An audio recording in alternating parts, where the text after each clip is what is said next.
Hello friend, Bihar PSC centre में आपका स्वागत है। तो फ्रेंड्स, बिहार एसआई यानी बिहार दरोगा का प्रैक्टिस सेट का क्लास हो रहा था और टेस्ट सीरीज जो 1 है वो हो चुका है कंप्लीट, और ये जो दूसरा है इसमें भी एक क्लास हो चुका है और इसमें क्वेश्चन नंबर 45 तक हुआ है। और आज हम उससे आगे का क्लास लेते हैं। एक प्रैक्टिस सेट में टोटल 100 क्वेश्चन होता है फ्रेंड्स। तो क्वेश्चन नंबर 45 से हम आज स्टार्ट करते हैं। तो चलिए,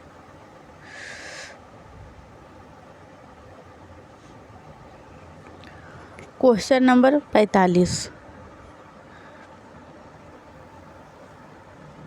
संविधान की प्रस्तावना सभी भारतीय नागरिकों को निम्न में से कौन सा एक उपलब्ध कराने के लिए वादा नहीं करती है। यानी प्रस्तावना जो है वो किस चीज़ को उपलब्ध कराने की वादा नहीं करती है। तो इसका जो राइट आंसर हो जाएगा डी हो जाएगा, पूजा का अधिकार। इसका राइट आंसर डी। चलते हैं नेक्स्ट पे। Question number 46। भारतीय संविधान की प्रस्तावना में प्रयुक्त समाजवाद शब्द को निम्नलिखित किस अनुच्छेद या अनुच्छेदों के साथ मिलकर पढ़ने से सर्वोच्च न्यायालय को समान कार्य के लिए समान वेतन का मौलिक अधिकार परिभाषित करने की शक्ति प्राप्त हुई। तो इसका जो राइट आंसर हो जाएगा ऑप्शन नंबर सी। चलते हैं नेक्स्ट पे। Question number 47। निम्नलिखित कथनों का परीक्षण कीजिए और नीचे दिए गए कूट से सही उत्तर को चुनिए। तो क्वेश्चन नंबर कितना है? 47। तो चलिए हम देख लेते हैं एक को। तो पहले ए देखते हैं। एक, संपत्ति का अधिकार अब मूलभूत अधिकार नहीं है। तो ये बिल्कुल सही है, क्योंकि संपत्ति का जो अधिकार था 44वां संविधान संशोधन करके इसे हटा दिया गया है। अब मूल जो संविधान है उसमें 6 ही मौलिक अधिकार बचा है। तो ये गलत हो जाएगा, ये गलत नहीं होगा फ्रेंड्स, लिखा हुआ, क्योंकि ये मूलभूत अधिकार नहीं है। तो आपका ये सही हो जाएगा। देखते हैं 2 को। राज्यसभा एक वित्तीय बिल को रोक सकती है। तो ऐसा नहीं है। 3 को देखते हैं। भारतीय संविधान की प्रस्तावना में 42वें संशोधन द्वारा धर्मनिरपेक्ष समाजवाद तथा अखंडता को जोड़ा गया है। तो ये बिल्कुल सही है। और 4 को देख लेते हैं। संसद के दोनों सदन में कोई विवाद लोकसभा अध्यक्ष की व्यवस्था द्वारा सुलझाया जा सकता है।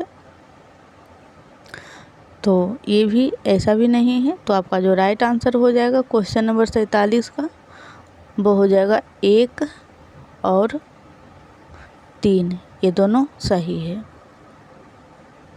क्योंकि सही वाला ही पूछा जा रहा है। Question number 48। राष्ट्रपति शासन घोषित किया जा सकता है। तो राष्ट्रपति शासन जो है वो घोषित किया जा सकता है।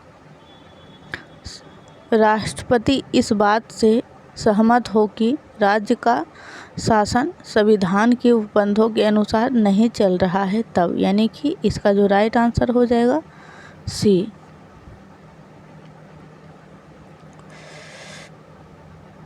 Question number 49।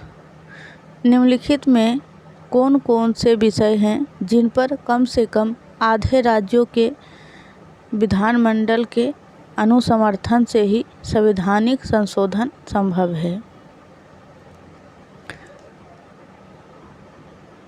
तो इसका जो राइट आंसर हो जाएगा क्वेश्चन नंबर 49 का, देख लेते पहले किस किस से हो सकता है। यहाँ पूछा जा रहा है राज्यों के जो विधानमंडल होते हैं अनुसमर्थन से ही संवैधानिक संशोधन हो सकता है। यानी कितने राज्य अगर समर्थन करेंगे तो संशोधन संविधान में हो सकता है। तो देख लेते हैं। राष्ट्रपति का निर्वाचन, बी संसद में राज्यों का प्रतिनिधित्व,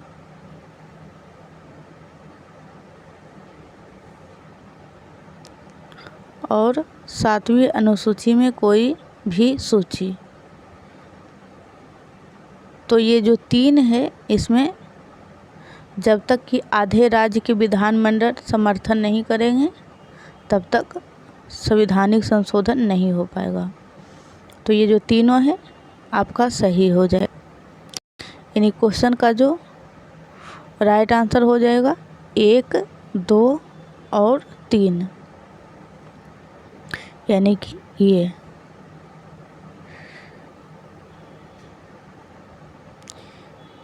और बाकी जो संशोधन होता है वो साधारण विधेयक से भी हो जाता है, साधारण बहुमत से, लेकिन ये तीनों जो है वो उसमें विशेष बहुमत की ज़रूरत होती है, जिसमें कि राज्यों भी भागीदारी बनते हैं। क्वेश्चन नंबर 50, ध्यानाकर्षण सूचना के प्रावधान के निम्नलिखित में से किसके क्षेत्र को सीमित किया है? ध्यानाकर्षण सूचना के प्रावधान ने निम्नलिखित में से किसके क्षेत्र को सीमित किया है? तो ये जो सीमित किया गया है वो है अल्पावधि चर्चा। फ्रेंड्स, चैनल पे पहली बार आए हैं तो प्लीज़ चैनल को सब्सक्राइब ज़रूर करिएगा और वीडियो अच्छा लगे तो लाइक भी जरूर करिएगा।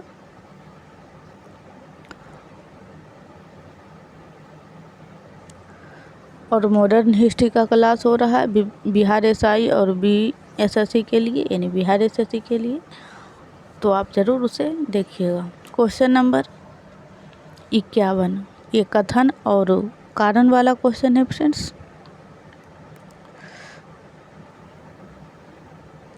तो देख लेते हैं कथन को। भारतीय संविधान मूलतः संघात्मक स्वरूप का है।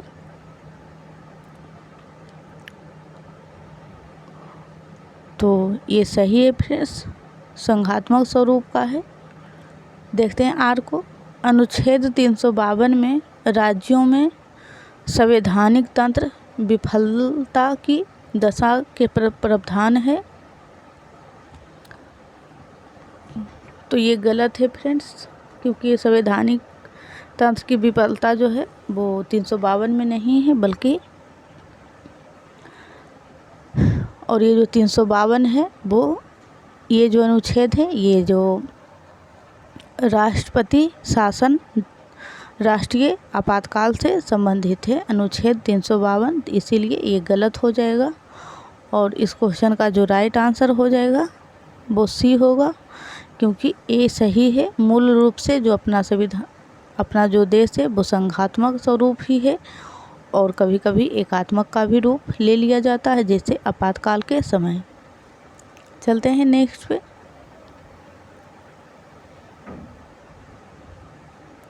क्वेश्चन नंबर 52, भारतीय अर्थव्यवस्था के उदारीकरण का अग्रदूत किसको कहा जाता है? तो भारतीय अर्थव्यवस्था के उदारीकरण का अग्रदूत जो कहा जाता है वो थे डॉक्टर मनमोहन सिंह। इसका राइट आंसर बी हो जाएगा। चलते हैं नेक्स्ट पे। और फ्रेंड्स, ये मैथ वाला क्वेश्चन है तो हम इसे स्किप करते हैं। क्वेश्चन नंबर 54, नीति आयोग के संरचना से संबंधित सत्य कथन पर विचार कीजिए। तो देख लेते हैं ऑप्शन, यानी कि 1 को। गवर्निंग काउंसिल के सदस्य सभी मुख्यमंत्री केंद्र शासित प्रदेशों के राज्यपाल प्रशासक होते हैं। तो ऐसी बात नहीं है फ्रेंड्स, एक गलत हो जाएगा। 2 को देखते हैं। नीति आयोग के पदेन सदस्य 7 केंद्रीय मंत्री होते हैं। तो ये भी नहीं होते हैं, ये भी गलत है। तो इसका जो राइट आंसर हो जाएगा क्वेश्चन नंबर 54 का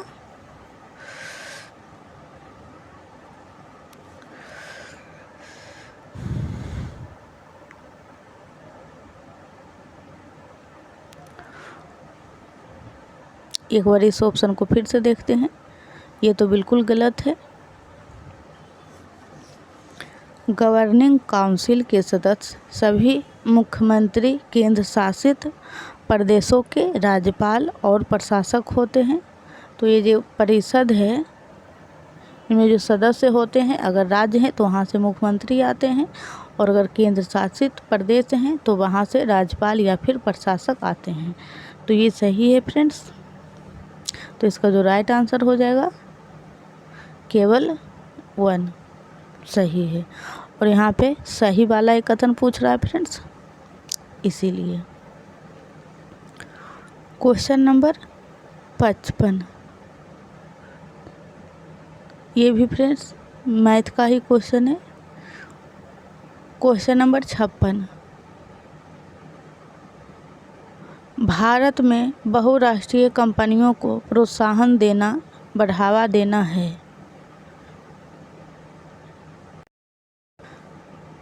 तो इसका जो राइट आंसर हो जाएगा उपरोक्त सभी नीतियों को, यानी कि निजीकरण को बढ़ावा देना, उदारीकरण को बढ़ावा देना और वैश्वीकरण को बढ़ावा देना। चलते हैं नेक्स्ट पे। क्वेश्चन नंबर 57, भारतीय रुपया पूर्णतः परिवर्तनीय है। तो भारतीय रुपया जो है वो पूर्णतः परिवर्तनीय है। तो देखते हैं इसका पहले ऑप्शन पढ़ के कौन सा सही है, और यहाँ पे सही कथन ही पूछा जा रहा है।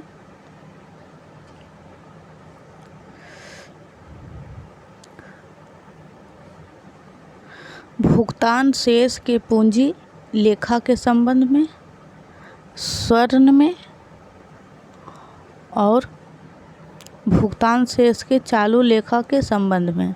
तो इसमें पूछा जा रहा है कौन से कथन सही हैं। तो इसका जो राइट आंसर हो जाएगा फ्रेंड्स केवल सी, यानी कि केवल जो 3 है यही सही है और शेष सही नहीं है।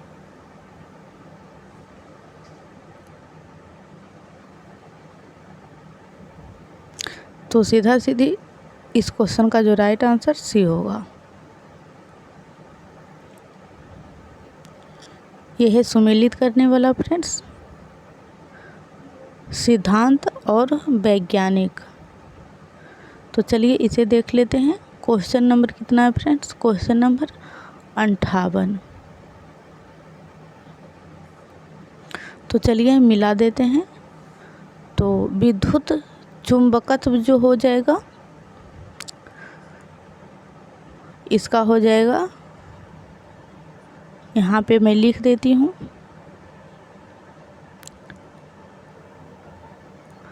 विद्युत चुंबकत्व फैराडे आनुवांशिकता के सिद्धांत। तो आनुवांशिकता के जो सिद्धांत हैं वो हैं मेंडल और जड़त्व नियम। तो जड़त्व नियम जो हो जाएंगे वो न्यूटन से, और प्राकृतिक वरणवाद, तो प्राकृतिक वरणवाद जो हो जाएगा वो डार्विन से। एक बार और आप इसे देख लें। विद्युत चुंबकत्व फैराडे, आनुवांशिकता के सिद्धांत मेंडल, जड़त्व नियम न्यूटन और प्राकृतिक वरणवाद डार्विन। तो इसका जो राइट आंसर हो जाएगा बी। चलते हैं नेक्स्ट पे।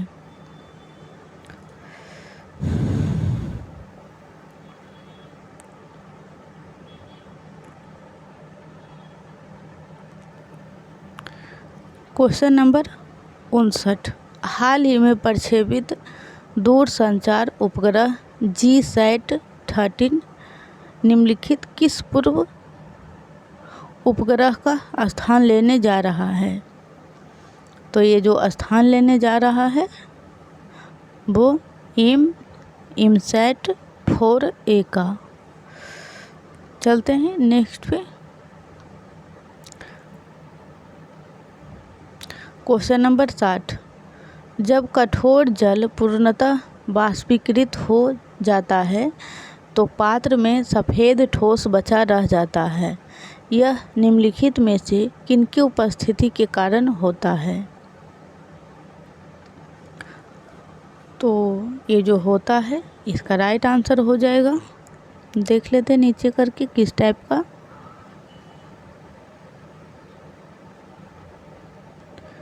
तो इसका जो राइट आंसर होगा डी होगा, यानी ये सभी।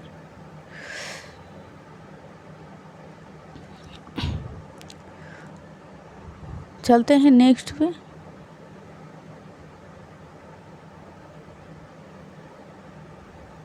क्वेश्चन नंबर 61, कैप्सूल का आवरण बना होता है।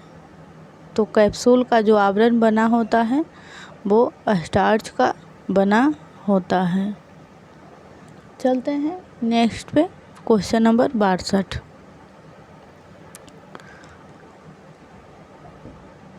वैद्युत अपघटन में ऑक्सीकरण होता है। तो वैद्युत अपघटन में ऑक्सीकरण जो होता है वो कैसे, मतलब तो एनोड पर।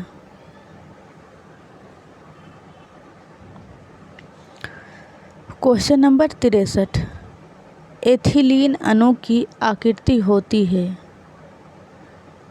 तो इसकी जो आकृति होती है वो समतल त्रिकोणीय होती है, एथिलीन अणु की आकृति।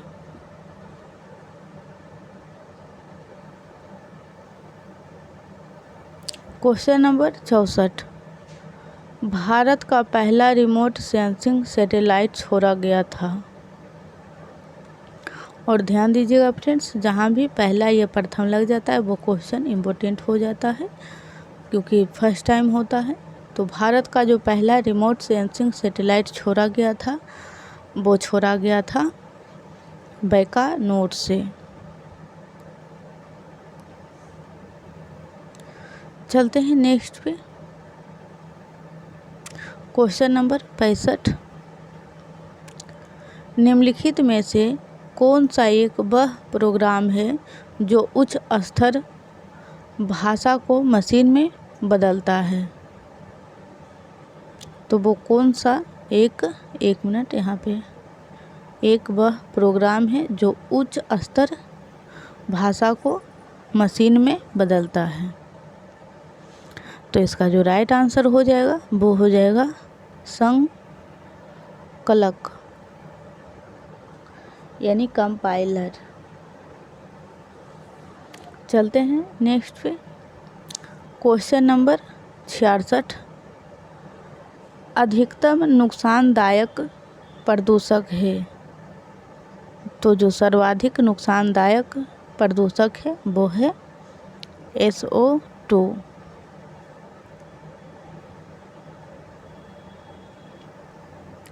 क्वेश्चन नंबर 67, रडार का प्रयोग किया जाता है। तो रडार का जो प्रयोग किया जाता है वो किया जाता है रेडियो तरंगों द्वारा वस्तुओं की उपस्थिति तथा अवस्थिति ज्ञात करने के लिए।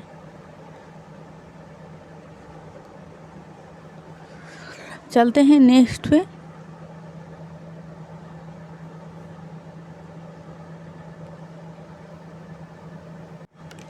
क्वेश्चन नंबर 68, निम्नलिखित में से कौन सा तत्व मनुष्य में प्राकृतिक रूप में नहीं होता है। यानी कौन सा ऐसा तत्व है जो मानव में प्राकृतिक रूप से नहीं पाया जाता है। तो इसका जो राइट आंसर हो जाएगा ऑप्शन नंबर डी, यानी कि शीशा। चलते हैं नेक्स्ट पे। क्वेश्चन नंबर 69, वह रेडियो समस्थानिक जिसे परिवहन तंत्र में खून के थक्के का पता लगाने हेतु प्रयोग में लाया जाता है वह है। तो वह जो है वो हो जाएगा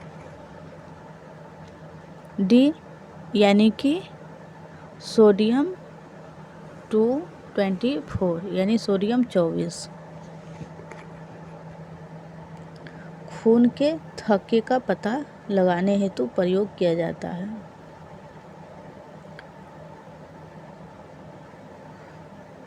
क्वेश्चन नंबर फ्रेंड्स 70 है, एक प्रोटॉन तथा एक इलेक्ट्रॉन को जिनका वेग एक समान है एक समान चुंबकीय क्षेत्र से होकर ले जाया जाता है। इस संदर्भ में निम्नलिखित कथन में से कौन सा सही है? तो प्रोटॉन तथा इलेक्ट्रॉन पर समान और विपरीत बल होते हैं।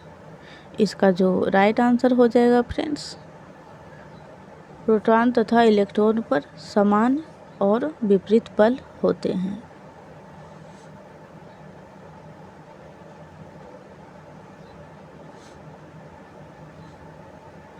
क्वेश्चन नंबर 71, नवजात शिशु को ट्रिपल एंटीजन वैक्सीन निम्नलिखित में से किन रोगों से प्रतिरक्षित करने के लिए लगाई जाती है?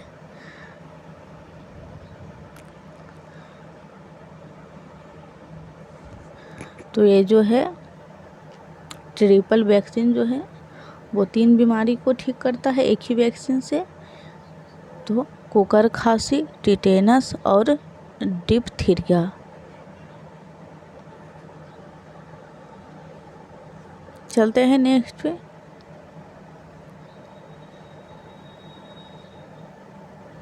क्वेश्चन नंबर 72, गहरे समुद्र के गोताखोर निम्न में से किस एक गैस मिश्रण का उपयोग करते हैं?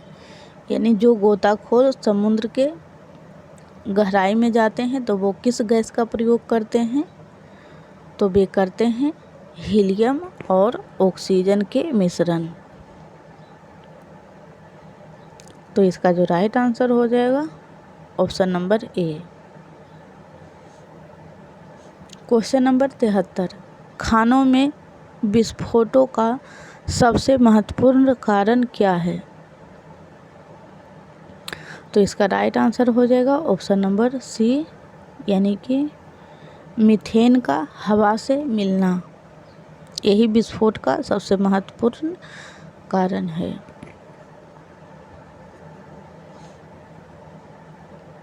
क्वेश्चन नंबर 74, विकास का सिद्धांत निम्नलिखित में से किसके द्वारा प्रतिपादित किया गया था?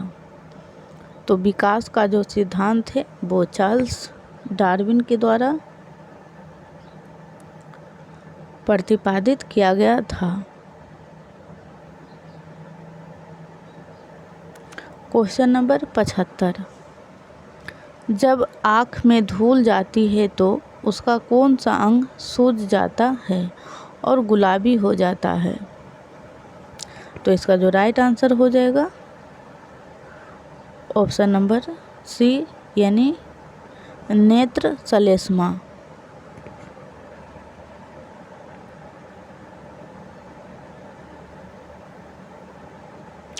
और अंग्रेजी में कंजक्टाइवा।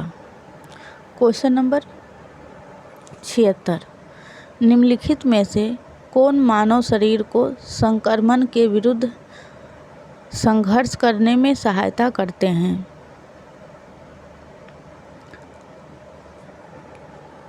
तो इसका राइट आंसर हो जाएगा श्वेत रुधिर कोशिका।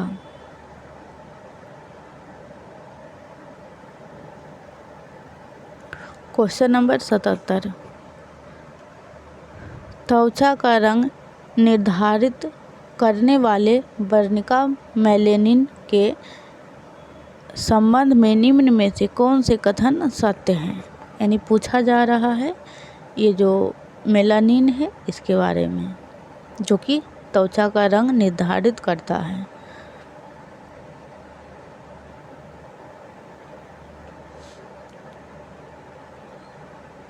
तो पहले 1 को देखते हैं। यह एपिडर्मिस की सबसे बाहरी परत पे पाया जाता है।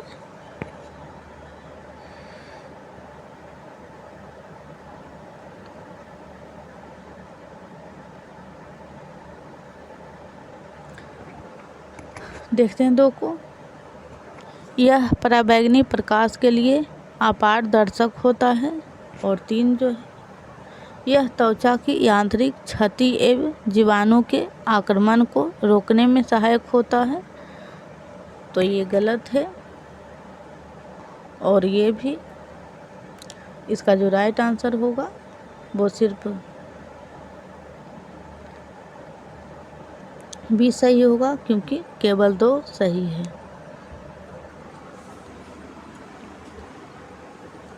चलते हैं नेक्स्ट पे।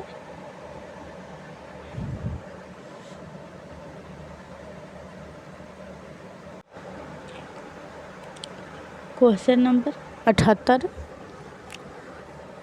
वास्तविक सूर्योदय के थोड़ा पहले दृश्यमान होता है, यानी कि सूर्योदय के पहले थोड़ा सा आसपास का क्षेत्र लाल दिखाई देता है। तो इसका जो राइट आंसर हो जाएगा दृश्यमान होता है,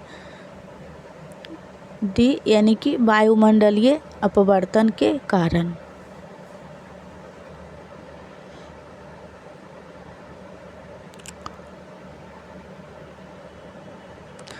क्वेश्चन नंबर 79। निम्नलिखित संस्थानों पर विचार कीजिए और पूछा जा रहा है उपरोक्त संस्थानों में से कौन सा या कौन से अहमदाबाद में स्थित हैं। तो अहमदाबाद में जो स्थित है देख लेते हैं कौन कौन। तो पहले 1 नंबर ऑप्शन को देखते हैं, भौतिक अनुसंधान प्रयोगशाला। तो ये जो है अहमदाबाद में ही स्थित है। और देखते हैं 2 को, अंतरिक्ष अनुप्रयोग केंद्र।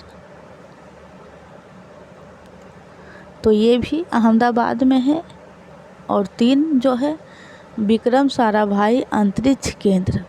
तो ये जो है वो अहमदाबाद में नहीं है। तो इस क्वेश्चन का जो राइट आंसर हो जाएगा वो हो जाएगा बी, यानी 1 और 2 जो है वो अहमदाबाद में स्थित है, भौतिक अनुसंधान प्रयोगशाला और अंतरिक्ष अनुप्रयोग केंद्र।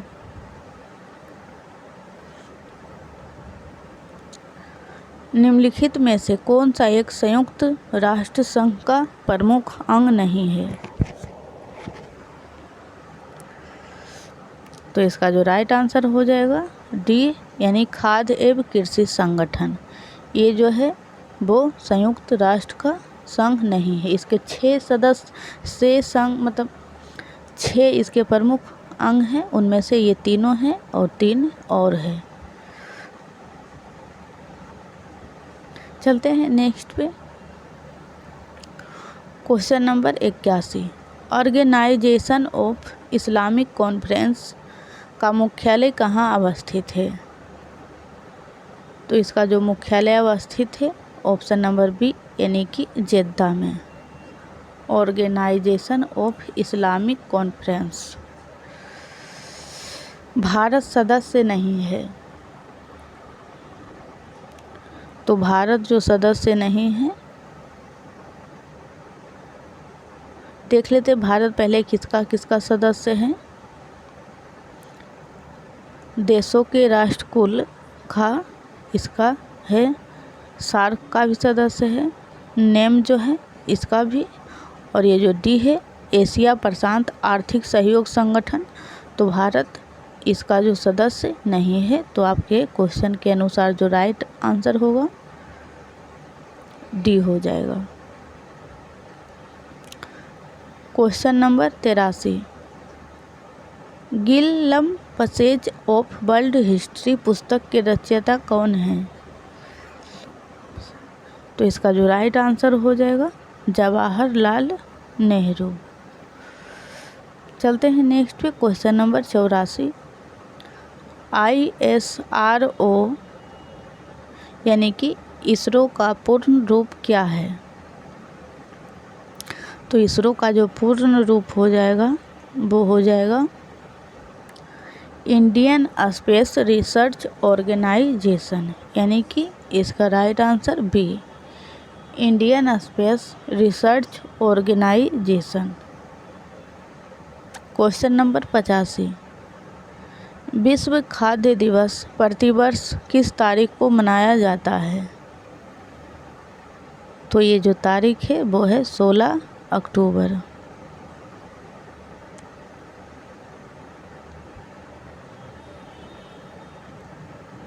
क्वेश्चन नंबर 86, भारत ने सर्वप्रथम ओलंपिक, एक मिनट थोड़ा नीचे कर देते फ्रेंड्स, ओलंपिक का हॉकी खेलों में भाग किस वर्ष लिया था?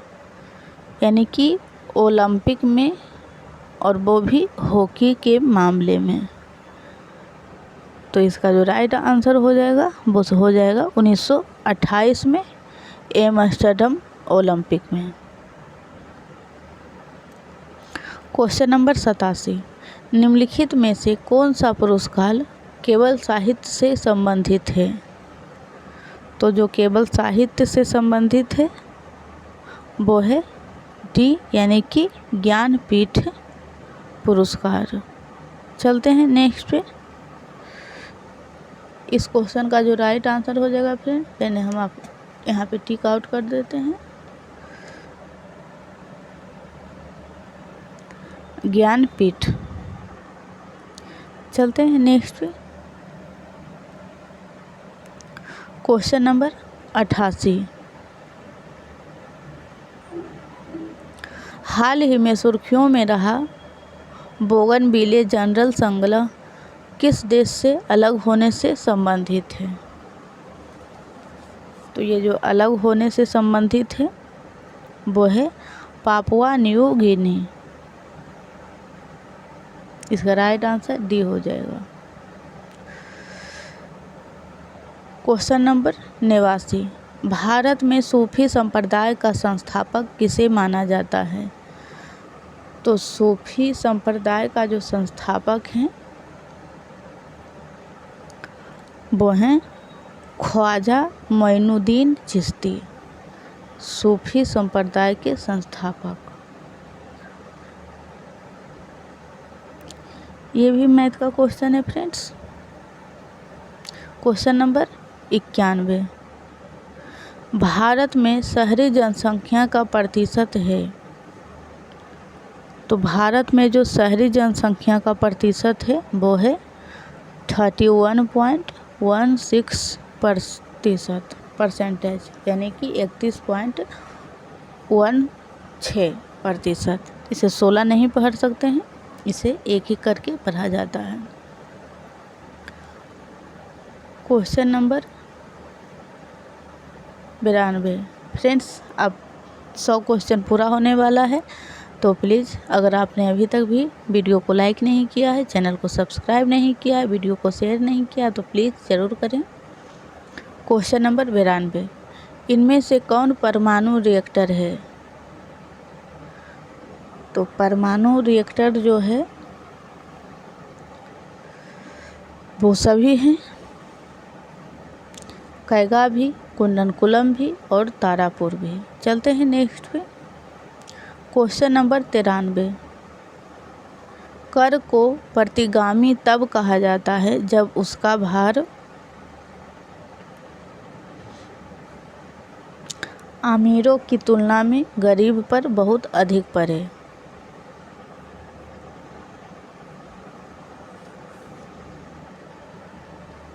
क्वेश्चन नंबर 94, बिहार के सर्वप्रथम किस विश्वविद्यालय की स्थापना हुई? तो इसका राइट आंसर हो जाएगा ऑप्शन नंबर ए, पटना विश्वविद्यालय। और फ्रेंड्स बिहार स्पेशल का भी क्लास कंप्लीट हो चुका है, तो आप उसे ज़रूर देखिएगा। ये क्वेश्चन भी वहाँ पे था, और बिहार से संबंधित क्वेश्चन पूछ लिया जाता है, बीपीएससी हो, बिहार एसआई हो, या फिर बिहार शिक्षक भर्ती हो। क्वेश्चन नंबर 95, बिहार राज्य के औद्योगिक वित्त सहायता हेतु कौन वित्तीय संस्था है? बिहार राज्य के औद्योगिक वित्त सहायता हेतु बिहार से संबंधित है फ्रेंड्स, और ये भी जो था वो बिहार से ही संबंधित है। तो क्वेश्चन नंबर 95 का जो राइट आंसर हो जाएगा बिहार राज्य वित्त निगम। चलते हैं नेक्स्ट पे। क्वेश्चन नंबर 96,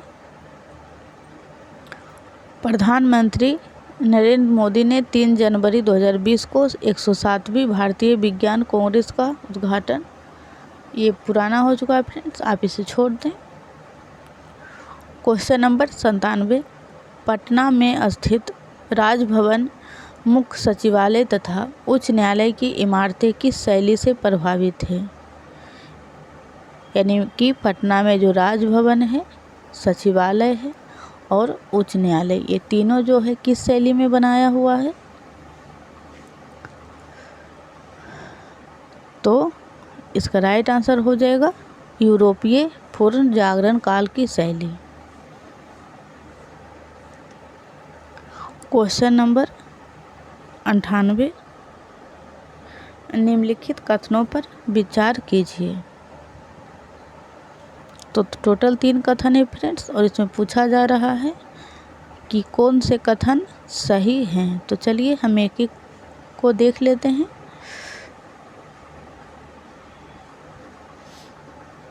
क्वेश्चन नंबर कितना है? 98।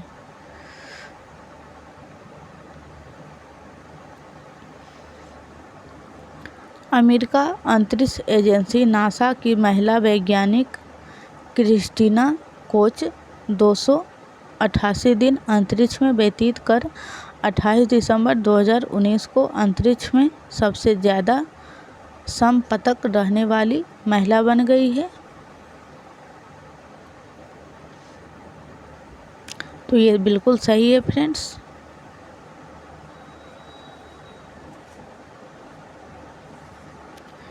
एक मिनट,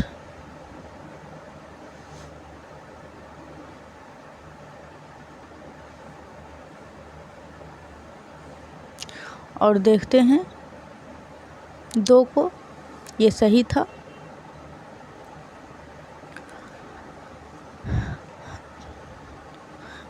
ऑप्शन 2, मीडिया समाचारों के अनुसार क्रिस्टीना को 6 फरवरी 2020 को जब पृथ्वी पर वापस लौटेगी तो अंतरिक्ष में 328 दिन से अधिक का समय व्यतीत कर चुकी होगी। तो ये भी सही है। 3, क्रिस्टीना कोच से पहले अंतरिक्ष स्टेशन में 2016-17 के दौरान 288 दिनों तक रहने का रिकॉर्ड नासा के ही अंतरिक्ष यात्री पेंगी विस्टन ने बनाया था। तो ये भी सही है। तो आपका जो राइट आंसर हो जाएगा ऑप्शन नंबर ए, सभी कथन सत्य हैं। वैसे आप उस क्वेश्चन पे ज़्यादा जोर नहीं दीजिएगा, क्योंकि वो अब नहीं पूछा जाएगा, क्योंकि अब वो पुराने हो चुके हैं। क्वेश्चन नंबर 99, निम्नलिखित में से कौन ग्रीन हाउस प्रभाव में योगदान नहीं करता है? तो इसका जो राइट आंसर हो जाएगा सी हो जाएगा, sulphur dioxide. Green house gas में योगदान नहीं करता है। ओजोन, मीथेन और कार्बन डाइऑक्साइड, ये तीनों ही ग्रीन हाउस में योगदान देता है। चलते हैं नेक्स्ट पे। तो ये दूसरा भी सेट कंप्लीट हो चुका है फ्रेंड्स। क्वेश्चन नंबर 100, ग्लोबल 500 पुरस्कार दिए जाते हैं। तो ग्लोबल 500 जो पुरस्कार दिए जाते हैं वो दिए जाते हैं पर्यावरण प्रतिरक्षा के लिए। तो फ्रेंड्स फिर मिलते हैं कल तीसरा प्रैक्टिस सेट लेकर। तब तक आप ज़रूर रिवीजन करें प्रीवियस वीडियो को। और chapter wise history, polity, modern history का क्लास हो रहा है फ्रेंड्स, तो आप उसे ज़रूर देखिए।